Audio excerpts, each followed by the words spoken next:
From the Gloucestershire Chronicle on Saturday the 16th of February 1924. An inquest was held by Mr. A. L. Forrester, the coroner for North Wilts, at Malmesbury on Monday on the body of Captain Peter Jeoffrey Cropper, aged 31, of the 14th Hussars, who was stationed at Tidworth and died following a fall while out with the Beaufort Hounds. Captain Hargreaves Cropper of Chapel St. Clair in Penzance gave evidence that the deceased was his brother. My name is Captain A.S. Cadogan Brown of the 12th Royal Lancers stationed at Tidworth. On the 2nd of February I was hunting with the Duke of Beaufort's hounds, the meet being at Easton Grey.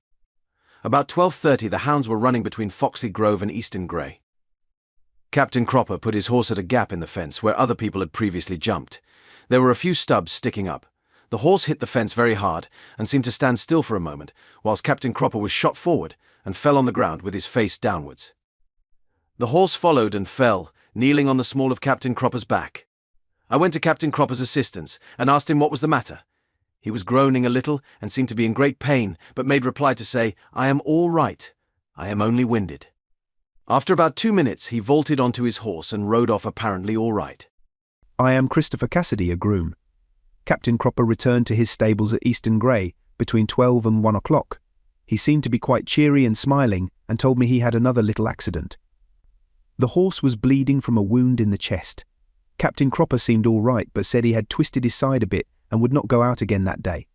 Later he seemed very weak and asked to be put into his motor car. Later, in the harness room, he was made comfortable, then became very ill and medical aid was telephoned. My name is Dr. Maitland Govan of Malmesbury. I made a superficial examination of Captain Cropper in the harness room and detecting no fracture of a rib, I strapped him up and took him to the Cottage Hospital at Malmesbury. 2 days afterwards, Captain Cropper seemed to be collapsing and an operation was performed, as we feared internal hemorrhage.